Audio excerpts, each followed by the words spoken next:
I'm going to see if I can move it and see how close I got here.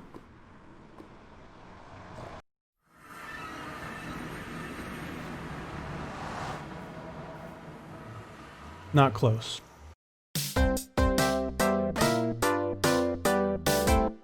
Hello everybody, welcome to episode number 3 of the Let's Play world. Let me get you caught up a little bit. Since last episode, I've been doing a lot of mining. I found another pocket of diamonds, which is really great. I've been working on the mine a little bit, and I'll show you some of the decoration. So this is what I've started on. Simple spruce logs, the lamp hanging, a little bit of a textured ceiling. Around the doors, I've put this sort of curved cobblestone situation, and I think it looks really nice. And I think if we continue that, this will be a really nice looking mine. Now, down here, I was expanding just a little bit, and I found a big old pocket here, and right up there, when I look up in that direction, I can see that we are directly underneath a mine shaft. There was a bunch of creepers and a couple of skeletons, and I realized I am wildly unprepared to deal with a mine shaft. I don't have any armor, I don't have any weapons of any worth, I don't have access to enchantments, and we need to fix that. Number 1, armor. Number 2, I'm going to mine a couple of our diamonds, and I'm going to make a pick, and I'm going to use that pick so we can get obsidian and start making portals. And I think that's going to open up a lot of things for us. Number 3 is this monstrosity. Basically, way down there is our little cabin by the sea there. And then this little tower of cobble, that is centered directly on that bay. And so I lined up this thing with the bay so that we have a nice straight shot here. That's where our base is going to end up down there. And here, this is going to be a villager breeder. And what I did here is I basically made a template for the shape of the building. So the front of the building will be here. On this level, we'll end up with a trading hall where we will have villagers who will offer us various trades. On this level, right now I just have a cobble pot full of water. This is going to be our collection and processing area. And then up here is our villager breeder. And I built one and took our 2 villagers from over here and moved them up there. Basically, the way this thing works is there's 2 villagers surrounded by trap doors so they can't go anywhere. And then they are standing on a fence post. And there are 4 beds. And if you give these guys food, they then kind of look around and go, oh, there's empty beds. And they create a new villager. It's real simple design. And then they don't really have a place to stand, so they drop down here into this little collection area. And like I said, we'll do more with this. Here, I can show you how it works. Got these 2 guys here. If I throw some food at them, oops, not through, up here. There we go. Should hopefully grab that. And we get love hearts. There he is. Perfect, so it works. That is fantastic. Right now I have no idea what this thing is going to look like, and we're kind of building it backwards. We're going to start at the top with the villager breeder, and then we'll, once we have villagers, need a processing area, and then once we have the processing area, we can move them into the trade area. So we're building it from the top down, which is really weird, but I think it's going to ultimately make things simpler for us. If you have ideas for what you want this building to look like or what the materials should be on the outside, leave them in the comments, because I don't really have any ideas yet, and I'm pretty open. Early game, I mean, we have access to stone, we have access to wood. Yeah, but if it should be something else, like maybe we should run off to a mesa and find some terracotta or something like that. Let me know what you think. I think the next thing I want to do is run back up to where we spawned and lay down the foundations for an iron farm.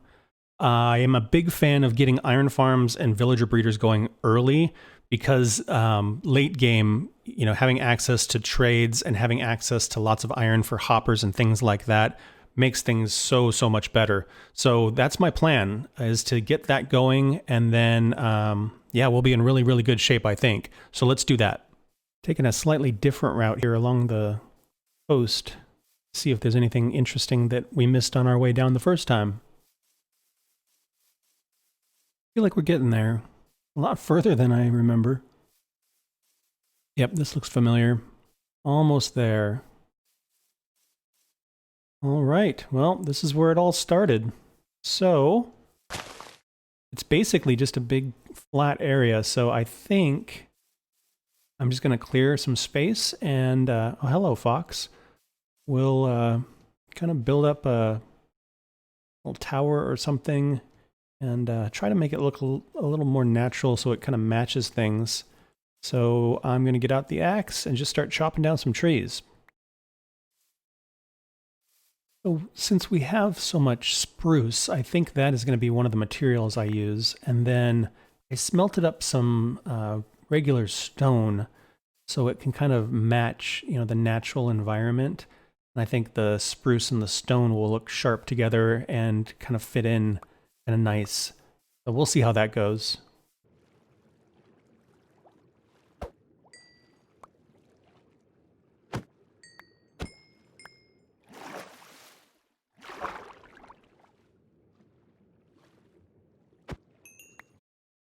Oh, hello.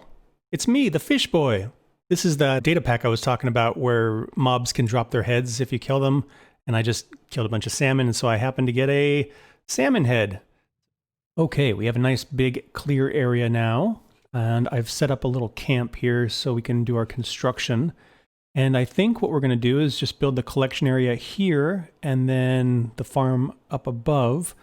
And we'll just do a real simple version. I made a video about iron farms, and so if you want to see a step-by-step, you can certainly watch that, and it's very informative as far as why it works and all the pieces and all that.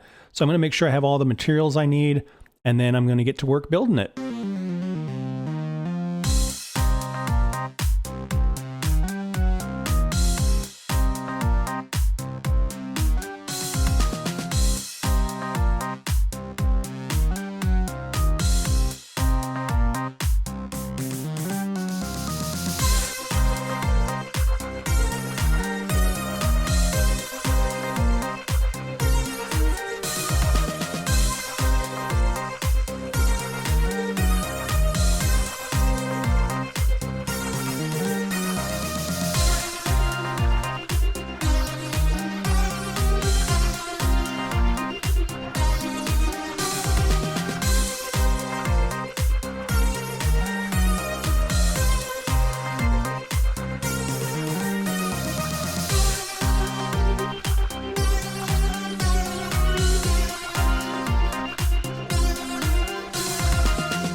All right, there it is.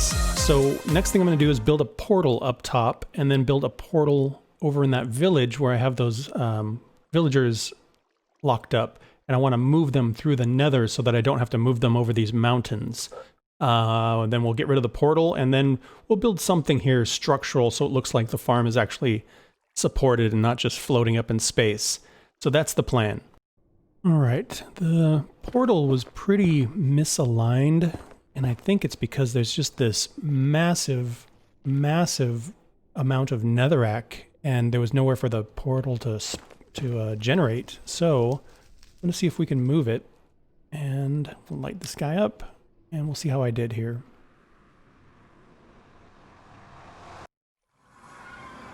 Perfect. We are back up on top of the farm. Okay, so that one's good. Now we just need to head over to the village, make a portal there, and get the villagers over here. I don't think I realized that this village was so close to an ocean. It might have been easier to move them through a boat. But Oh well, we've got one portal built already, might as well build the other one. Alright, I've got 2 of them locked up here, so we're going to build the portal right here.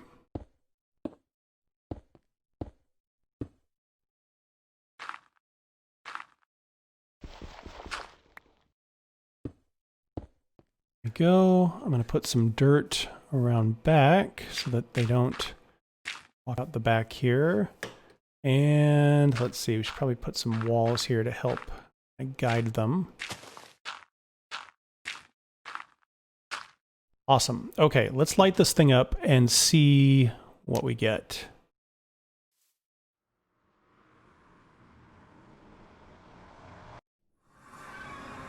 We connected to our other portal. That's not great.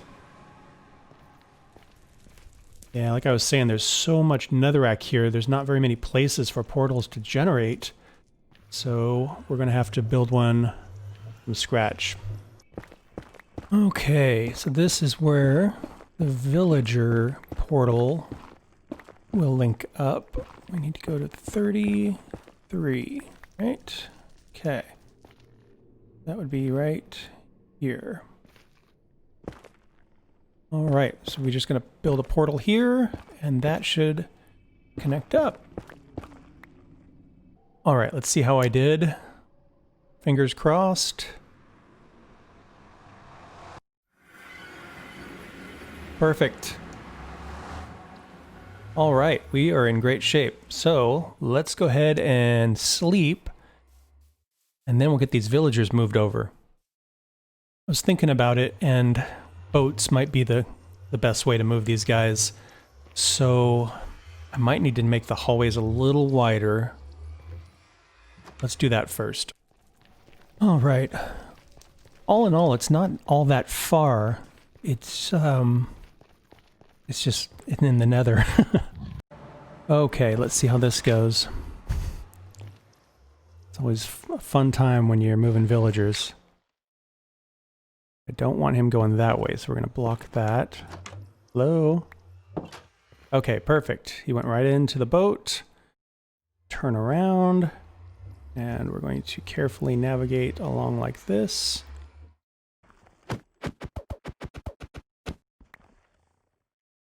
In you go. All right, we'll grab that boat and we'll hopefully meet him on the other side.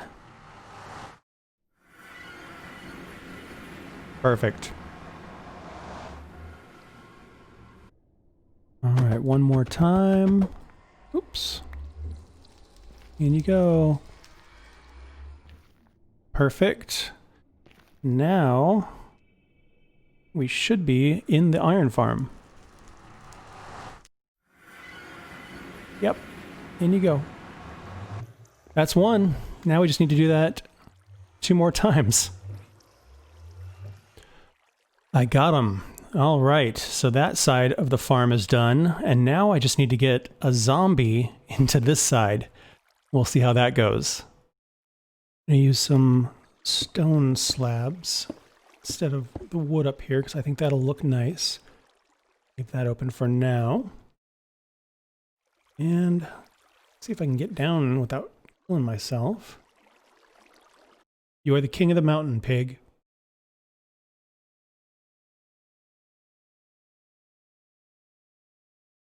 I was checking it out from way up here because I wanted to see what it was looking like, and it's pretty cool. It'll definitely look better once it has some sort of support and once we do some landscaping down here. All right, I got an idea. All right, hopefully this ludicrous staircase will be good enough for a zombie to get up here. I don't have any name tags yet, and so I think what I'm going to try is see if I can get a zombie to hold an item. Because I believe if a zombie is holding an item, it won't despawn. I think. A few moments later. Oh boy.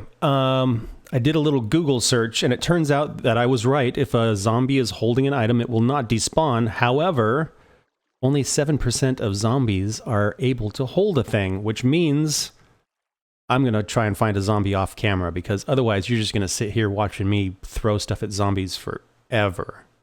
So I think what we're going to do is we're going to take a boat back home, build a portal back at our cabin, and that way I'll be able to get back and forth between the iron farm and the base pretty easy. So this landmass where we are building our iron farm and where we found the villagers, this is all kind of one big peninsula or something. I'll show you here on the map. And I thought it was an island, like a taiga island, but it's all kind of connected. So we're just kind of coming up and around the top of it. Well, there's something you don't see every day. This is the first shipwreck we've found, and it is very landlocked. Let's see what's going on here.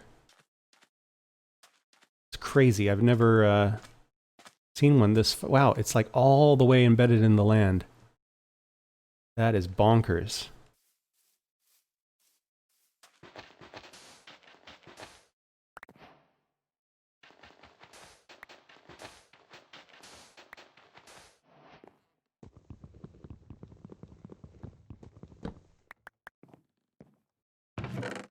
Ooh, that's pretty cool. I'll take that, I'll take that, I'll take those.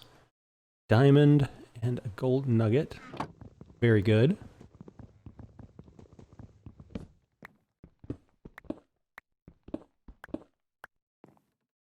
Wow, this is crazy.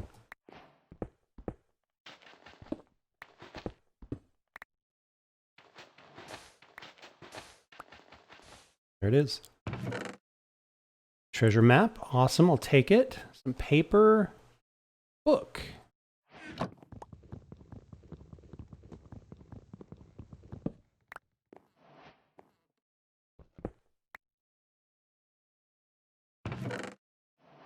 More paper. Gunpowder. And some poisonous potatoes, huh? Boy, this diamond pick has taken a beating. We made this thing right at the beginning of the episode. It's crazy. Well, that was pretty fun. We found all 3 chests, which is really, really cool. I didn't think they would all be in there. I thought it would be filled up with stuff. Let's see what this map looks like. Oh, we are very close. Let's see, which direction is it? It's in that direction. All right. Well, we'll have to investigate this and see if we can find some treasure. But first, let's continue our plan and get back to our base so we can build our portal. So I built a little portal over here by our cabin, and then I blocked the front of it with a little door just so we don't get mobs wandering into the Nether and surprising us when we go through. Nothing worse than walking through the Nether portal and ending up with a skeleton in your face or something like that. So this is going to be our temporary portal, and then once we build a base that is a little more established, we'll make something a little nicer looking. But this will be our shortcut over to the iron farm for now. Well, I think that's where we're going to wrap it up today. We got a lot done. We went into the Nether, we started an iron farm, we started a villager breeder, we went exploring. So yeah, I'm pretty proud of everything that we accomplished today. If you guys have ideas for the exterior of this building, leave those in the comments. I could really use some inspiration there. And I will spend some time trying to find a zombie that can hold an item so we can get that iron farm going. Once again, thank you so much for watching. I hope you had fun. Please tell your friends, like and subscribe if you want to follow along on the adventure, and I will see you guys in the next one. Bye-bye.